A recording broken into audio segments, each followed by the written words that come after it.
मेरे दो पैर नहीं है, जो राइट पैर है वो अबाउ नहीं है और जो लेफ्ट वन है वो बिलो नहीं है।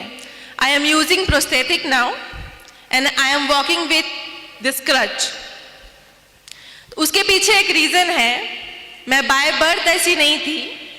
2008 में जब मैं आपके यहाँ फर्स्ट पीयू बोलते हैं, हमारे मुंबई में 11th स्टैंडर्ड बोलते हैं, जब 11th स्टैंडर्ड में मैं थी तो उस वक्त मैं कॉलेज से घर लौट रही थी और मेरा पहला सेमेस्टर एग्ज़ाम था।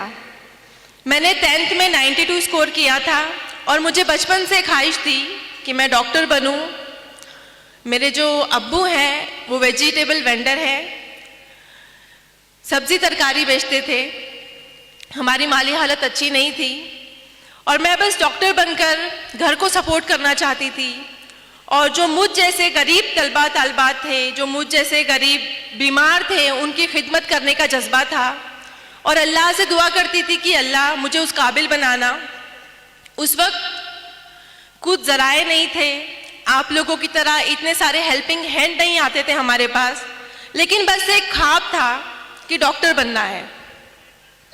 10th में अच्छा स्कोर किया, साइंस में एडमिशन लिया। 11th क्लास का पहला सेमेस्टर था और मेरा जो कॉलेज था वो घर से काफ़ी दूर था और मुझे लोकल ट्रेन से ट्रैवल करना होता था, मुंबई की लोकल ट्रेन।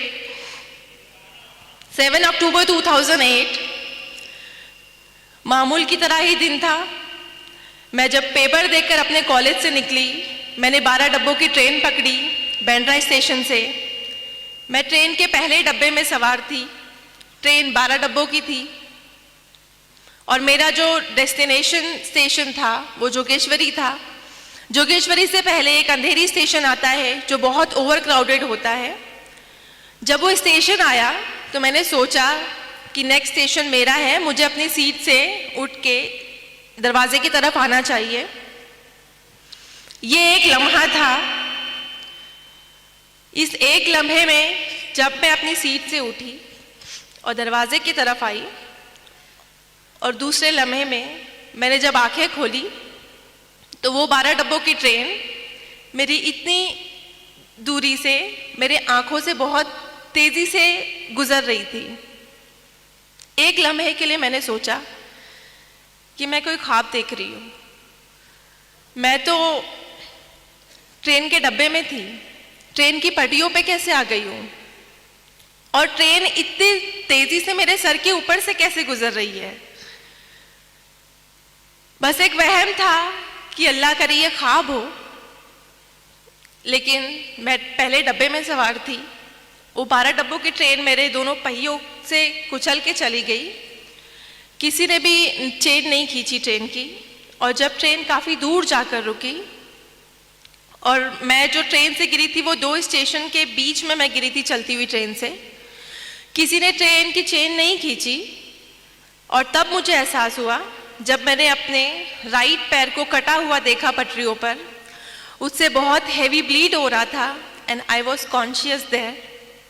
मैंने अपने आज़ा को ब्लीड करते हुए देखा, एक लावारिस की तरह पटरियों पर पड़े होके मैंने यहाँ वहाँ नज़रें दौड़ाई कि एटलीस्ट कोई अल्लाह का बंदा आसपास हो जो मेरी हेल्प को आगे आए। 2 स्टेशंस के बीच में थी तो लोगों को आने में टाइम लगा और उस वक्त हमारे पास सेलफ़ोन नहीं होते थे। अभी तो माशाल्लाह हर स्टूडेंट के पास सेलफ़ोन होते हैं। तो मेरे पास फ़ोन डायरी थी। जब लोग आए मेरे पास, इकट्ठा हुए 15-20 लोग, तो मैंने हर एक से रो रो कर, गिड़गिड़ा कर उस हालत में मदद मांगी कि कोई अल्लाह का बंदा एटलीस्ट मेरे घर पे फ़ोन कर कर ये बता दे कि मैं इस हालत में यहाँ पर हूँ। क्योंकि बस मेरे जहन में उस वक्त एक बात चल रही थी कि मुझे लावारिसों की तरह यहाँ पर नहीं मरना। मुझे बस घर वाले मेरे साथ होने चाहिए जब मैं इंतकाल करूं, या उन्हें एटलीस्ट ये पता होना चाहिए कि मैं यहाँ पर इस हालत में हूँ। लेकिन अल्लाह की आजमाइश थी कि उस 15-20 लोगों में से किसी ने भी मेरी हेल्प नहीं की। मुझे छूना तो दूर की बात, उन्होंने मेरे फ़ोन डायरी से नंबर तक कॉपी करके फ़ोन लगाने की जहमत नहीं की, क्योंकि उन्हें डर था पुलिस इंटरोगेशन का, उनसे सवालात किए जाएंगे एटसेट्रा, बहुत सारी चीज़ें थी।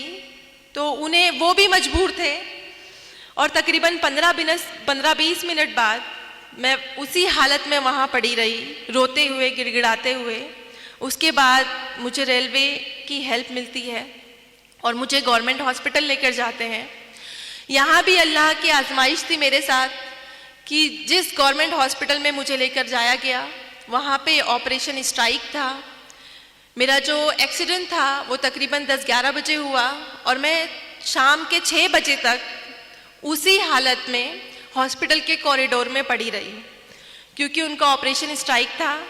मुझे कोई भी सहूलत मुहैया नहीं की गई, बस सुपरफिशियल ड्रेसिंग करके मुझे ट्रॉली पर वहीं छोड़ दिया गया। जब मेरे घर वालों को इतला दी गई, जब उन्हें पता चला, वो भागते हुए आए और मुझे प्राइवेट हॉस्पिटल शिफ्ट किया। प्राइवेट हॉस्पिटल में शिफ्ट होने के बाद मैं तकरीबन 2.5 महीने एडमिट रही। मेरा इलाज हुआ। मेरे जो डॉक्टर रहे, सर्जन, उन्होंने मोटिवेट किया मुझे। जब ये एक्सीडेंट हुआ मैं 16 साल की थी और एक लम्हे में दोनों पैर मुझसे छिन गए थे। जो राइट है वो above knee and left is below knee. उस वक्त मैं बहुत टूट गई थी। मेरा जो दिमाग था बहुत बुरी तरह से जख्मी हो गया था जिस्म के साथ में, और जो लोग इयादत को आते थे वो उनके ज़बान पर यही बातें होती थी सेल्फ पिटेनेस की, कि 16 साल की बच्ची है, गरीब माँ बाप की औलाद है, ज़िंदगी भर माँ बाप के ऊपर बोझ बन के रहेगी, 2 पैर नहीं है, माजूर है, अपाहिज है, इसका कोई फ्यूचर नहीं है, इसको ज़िंदा क्यों रखा है। मैं भी अपने जहन में काफ़ी बातें सोचती थी, और मेरी जगह अगर कोई भी होता, कोई भी 16 साल का लड़का या लड़की होती, तो वो भी यही सोचती कि इस ट्रेन एक्सीडेंट में अल्लाह ने मुझे दूसरी ज़िंदगी तो दी, लेकिन इस तरह की बेबस वाली ज़िंदगी कि मैं एक तरफ से दूसरी तरफ खुद से करवट नहीं ले सकती हूँ, मैं खुद से वॉशरूम नहीं जा सकती हूँ। मुझे मेरी अम्मी गोद में उठाकर यहाँ से वहाँ वॉशरूम लेके जाती थी। तो पूरी तरह से मैं अम्मी के ऊपर, घर वालों के ऊपर डिपेंड हो गई थी, और वो डिपेंडेंसी की लाइफ मैं नहीं चाहती अल्लाह किसी को दे। लेकिन उन हालात में और लोगों के जो जुमले होते थे वो मुझे सोचने पर मजबूर कर देते थे कि सच में अल्लाह तूने मुझे दूसरी ज़िंदगी क्यों दी। मुझसे 2 पैर छीन लिए लेकिन मुझे ज़िंदा रखा। उस क्यों का जवाब मैं बहुत शिकवे करती अल्लाह से कि अल्लाह ने मुझे ज़िंदा क्यों रखा। हर एक दिन दर्द से गुजरता मेरा। जब भी ड्रेसिंग होती हॉस्पिटल में मेरी चींखें गुजा करती थी, लेकिन मैं हमेशा शिकवा गुजार होती अल्लाह से कि अल्लाह ने मुझे दूसरी ज़िंदगी क्यों दी, तूने क्यों ज़िंदा रखा मुझे। उसका जवाब मेरी अम्मी ने कुछ अल्फाज कहे जो मैं आपको बताना चाहती हूँ। मेरी अम्मी ने मुझे बस ये कहा कि बेटा हम अशरफुल मखलूक़ात हैं, लेकिन हमें गैब का इल्म नहीं है। गैब का इल्म सिर्फ अल्लाह रब्बुल इज़्ज़त को है। आपके पास पूरा जिस्म है, आपके पास दिमाग है, आपके पास हाथ है, आपके पास आँखें हैं, आपसे सिर्फ छीना है तो क्या 2 मामूली पैर, सिर्फ 2 पैर लिए अल्लाह ने आपसे, और वो भी अल्लाह की चीज़ थी, तो उससे शिकवा कैसा। आपके पास दिमाग है, आपके पास आँखें हैं, हाथ हैं, आप पढ़ाई करो, अपना ख्वाब पूरा करो। तो इस मोटिवेशन में मेरी घर वालों ने बहुत सपोर्ट किया। मेरे स्कूल और कॉलेजेस के असातिज़ा ने, मेरे डॉक्टर ने मुझे मोटिवेट किया, और उन्होंने कहा कि आपके 2 पैर नहीं है तो क्या हुआ, आप चल नहीं सकती हैं तो क्या हुआ, आप डॉक्टर बन सकते हो, और इंशाअल्लाह आप एक दिन ऐसे चलोगे प्रोस्थेटिक लेग से कि सामने वाला देखकर आपको अंदाज़ा नहीं लगा पाएगा कि आपके पास 2 पैर नहीं है। उस वक्त मुझे लगता था कि ये सारी तसल्ली वाली बातें हैं, ऐसा कुछ नहीं होता। लेकिन मैंने हिम्मत नहीं हारी। मैंने सोचा कि जब अम्मी कह रही हैं, सारे घर वाले कह रहे हैं कि अल्लाह ने कुछ प्लान किया है मेरे लिए जो मुझे अभी दिखाई नहीं दे रहा, मुझे सिर्फ मुश्किलें नज़र आ रही हैं कि मेरे पास 2 पैर नहीं है, लेकिन उसके आगे का अजर शायद मैं नहीं देख पा रही हूँ, जिसके लिए मुझे मेहनत करनी है। तो मैंने मेहनत स्टार्ट की, मैंने स्टडी की। जिस ईयर में मेरा एक्सीडेंट हुआ था, I was in 11th standard, मैंने वो ईयर स्किप नहीं किया। मैंने व्हील चेयर पे एग्ज़ाम दिया, मैंने 12th कंप्लीट किया, और अल्हम्दुलिल्लाह से मैंने फर्स्ट क्लास से 12th क्लियर किया। और फिर उसके बाद एडमिशन के लिए आपको पता है उस ज़माने में, अभी तो नीट है बट हमारे ज़माने में सीटी हुआ करता था। तो कॉमन एंट्रेंस टेस्ट में मैंने all over Maharashtra 3rd rank लिया पीएच कोटे में।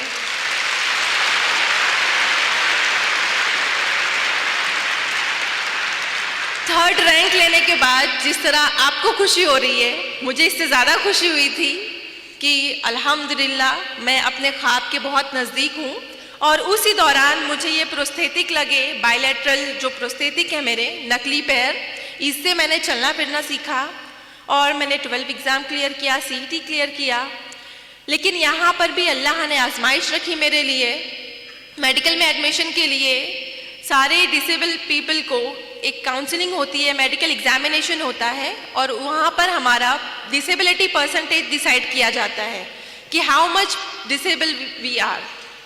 तो वहाँ पे जब हम काउंसलिंग को गए, बहुत सारे कैंडिडेट आए हुए थे, मैं भी उनमें से एक थी। जब मेरा एग्जामिनेशन किया उन्होंने, तो मुझे मेरे डिसेबिलिटी सर्टिफिकेट पे उन्होंने 89% डिसेबल लिखा। और मेडिकल में एक क्राइटेरिया है, 20 ईयर्स क्लॉ है कि कोई भी फिजिकल डिसेबल जो कैंडिडेट है, जो उम्मीदवार है मेडिकल में एडमिशन के लिए, वो 40 to 70 के बीच में डिसेबल हुआ तो ही एडमिशन के लिए एलिजिबल है, वरना उसे एडमिशन नहीं मिलता है। तो I was more than 70% disable that time. और तो मुझे मेडिकल में एडमिशन के लिए डिनाई किया गया कि आप 89% डिसेबल हो, आप 2 क्रचेस यूज़ करते हो, आपके पास 2 पैर नहीं है, तो आप मेडिकल में एडमिशन नहीं ले सकते हो, आप डॉक्टर नहीं बन सकते हो। उस वक्त जो मायूसी की लहर थी मेरे अंदर, वो मेरे एक्सीडेंट के वक्त से ज़्यादा थी, क्योंकि मैंने बहुत मुश्किलों से अपने आप को समेटा था। मैंने बहुत यकीन किया था अल्लाह की ज़ात पर कि अल्लाह ने मेरे लिए कुछ बड़ा रखा है, क्या पता इसी के ज़रिए मुझे डॉक्टर बनना लिखा हो। लेकिन जब डिनाई हुआ तो मैं बहुत फिर से मायूस हो गई। लेकिन वहाँ पर मेरे डॉक्टर ने मुझे सजेस्ट किया कि आपके पास एक और रास्ता है, आप नाउम्मीद मत हो अल्लाह की ज़ात से, आपके पास एक और ज़रिया है, आप बॉम्बे हाई कोर्ट में अपना केस फाइल कीजिए। मेरे लिए बहुत अनोखी बात थी, आई थिंक आप लोगों के लिए भी होगी, कि मेडिकल में या कोई भी इंस्टीट्यूट में एडमिशन के लिए एक बच्चा जिसके पास एक अच्छा रैंक है, जो एलिजिबल है, उसे बॉम्बे हाई कोर्ट क्यों जाना है। उस वक्त मेरी समझ में नहीं आया, लेकिन मैंने हिम्मत नहीं हारी और मैंने अल्लाह से दुआ की, बहुत गिड़गिड़ा के दुआ की और अल्लाह पर यकीन रखा कि अगर इस तरह अल्लाह मुझे इस मेडिकल में एडमिशन को दिलाता है तो मैं ये भी ट्राई करूँगी, मैं हारूंगी नहीं इस मकाम से। तो मैंने बॉम्बे हाई कोर्ट में मैंने 2011 में केस फाइल किया अगेंस्ट मेडिकल काउंसिल। वहाँ पे विदिन 2 मंथ मेरा सब कुछ ऑब्जर्व किया गया। वहाँ पे जो जज थे मोहित शाह सर, उन्होंने मुझे देखा और मेरे अंदर का पैशन देखा उन्होंने एक्चुअली। और उस वक्त मेरे हाथों में 2 क्रचेस थी, अभी तो मैं सिंगल यूज़ करती हूँ, बट 2 क्रचेस के साथ में मैं जब बॉम्बे हाई कोर्ट के अंदर दाखिल होती थी, उन्होंने मेरा एटीट्यूड देखा कि, और उस वक्त जब हियरिंग होती थी तो सारे फैसले मेरे अगेंस्ट होते थे कि मैं 89% डिसेबल हूँ, मेरे पास 2 पैर नहीं है, मेरे हाथों में 2 क्रचेस है, मैं कैसे पेशेंट को ट्रीट करूँगी, मैं कैसे एक जगह से दूसरी जगह जाऊँगी। तो सब कुछ मेरे अगेंस्ट था और मैं बहुत नाउम्मीद हो गई थी कि शायद मुझे यहाँ पे भी डिनाई मिलेगा। और मुंबई में ऐसा कोई केस नहीं था कि मोर देन 70% डिसेबल के बाद भी किसी को एडमिशन मिला हो। मेरा केस पहला केस था जो बॉम्बे हाई कोर्ट में गया। लेकिन जब आखिरी दिन था, मैंने खुद से हिम्मत जुटाई और मैंने खुद से एक अहद किया। 2008 में मेरा एक्सीडेंट हुआ था और 2011 में ये बॉम्बे हाई कोर्ट में मैं गई। तो इन 3 सालों में मुझे डर लगता था ट्रेन की आवाज़ से। जब भी मैं ट्रेन को देखती तो मुझे खौफ बैठता था, लेकिन मैंने खुद की हिम्मत जमा की और मैंने सोचा कि अगर आज मैंने इस डर को नहीं भगाया ना, मुझे ये प्रूव करना है कि मेरे हाथों में 2 क्रचेस हैं, इस ट्रेन ने मेरे 2 पैर छीने, लेकिन मैं इसी ट्रेन में सवार होकर बॉम्बे हाई कोर्ट जाऊंगी। और लास्ट डे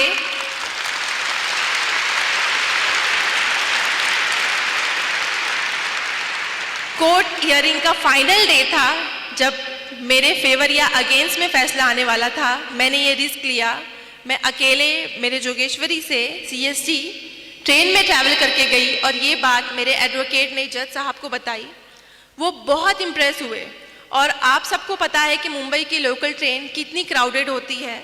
उन्होंने कहा कि हम जैसे नॉर्मल इंसान नहीं आ सकते एक जनरल डब्बे में, और ये बच्ची जस्ट बिकॉज इसको एडमिशन चाहिए, उसके अंदर इतना पैशन है कि उसको डॉक्टर बनना है, मैं इसको एक मौका देना चाहता हूँ। ये बात अल्लाह ने उनके दिल में डाली। मेरे फेवर में फैसला करना उनके लिए बहुत बड़ा रिस्क था, क्योंकि ऐसा कोई केस नहीं था। लेकिन उन्होंने मेरा पैशन देखा, हार्डवर्क देखा, अल्लाह पर यकीन देखा, और उन्होंने अल्हम्दुलिल्लाह मेरे फेवर में जजमेंट दिया। और उसके बाद आप अल्लाह के करिश्मे देखिए कि जहाँ एक तरफ मुझे लगता था कि मुझे मेडिकल में एडमिशन नहीं मिलेगा, और दूसरे दिन ये हुआ कि मेरे फेवर में जजमेंट देने के बाद मुझे इंडिया के टॉप मोस्ट कॉलेज में एडमिशन मिला, सेठ GS medical college and KEM hospital. मैं बहुत ज़्यादा शुक्रगुजार हुई अल्लाह की, और मुझे यकीन हो गया और यकीन पुख्ता हो गया कि अल्लाह ने इतनी आजमाइशें लिखी तो है मेरी ज़िंदगी में, लेकिन मुझे नवाजा क्या जो मेरी हैसियत भी नहीं थी। मैंने कभी नहीं सोचा था कि मुझे इतने टॉप मोस्ट कॉलेज में एडमिशन मिलेगा, लेकिन मेरे ऊपर एक जिम्मेदारी थी कि मुझ पर भरोसा करके जो चीफ जस्टिस सर ने मेरे फेवर में सबके अगेंस्ट जाकर मेरे हक में फैसला सुनाया था, मुझे उनको सही साबित करना था। और मुझे उन तमाम लोगों को गलत साबित करना था जो अयादत के दौरान आते थे और मुझ पे ताने कस के जाते थे कि ये ज़िंदगी भर माँ बाप के ऊपर बोझ बनकर रहेगी, इसकी लाइफ में कुछ भी प्रोग्रेस नहीं होगा, ये हमेशा बेड रिडन रहेगी। मुझे उन सबको प्रूव करना था कि 89% डिसेबल होने के बाद, 2 पैर नहीं होने के बाद भी एक लड़की, मुस्लिम माशरे से ताल्लुक़ रखने वाली लड़की डॉक्टर बन सकती है। MBBS डॉक्टर बन के मुझे उन लोगों को गलत साबित करना था। 5.5 साल मैंने बहुत तकलीफ़ें उठाई। हमारे लेक्चर हॉल काफ़ी दूर होते थे, हर लेक्चर में मैं 10-15 मिनट लेट पहुंचती। एहसास कमतरी होता मुझे कि मैं लेट पहुंच रही हूँ, मेरा लेक्चर मिस हो रहा है, और 3-3, 4-4 घंटे नॉन स्टॉप खड़े रहना होता था। लेकिन मैंने इन सारी जो नेगेटिव बातें जहन में बनती कि मुझे दर्द हो रहा है, मुझे नहीं करना है, मुझसे नहीं होगा, इन सब को मैंने हटा के एक गोल फोकस किया। जैसा कि सर ने बताया कि अगर आपका गोल, आपने अपने गोल को फोकस किया है तो बाकी की जो नेगेटिविटी है वो आपको कभी भी रुकावट नहीं बनेगी। मैंने हमेशा एक गोल फोकस किया था कि मुझे MBBS करके लोगों को जवाब देना है, और मेरे जैसे जो जितने भी कैंडिडेट होंगे, जिनको भी डिनाई होता होगा या जो भी मायूस हो जाते होंगे, उनके लिए नई राह खोलनी है। मेरा एक मकसद था। तो मैंने 5.5 साल कड़ी मेहनत की, अल्लाह से दुआ की, और अल्लाह पर यकीन रखने का फल मिला। और 2016 में मैंने फर्स्ट क्लास से MBBS पास किया।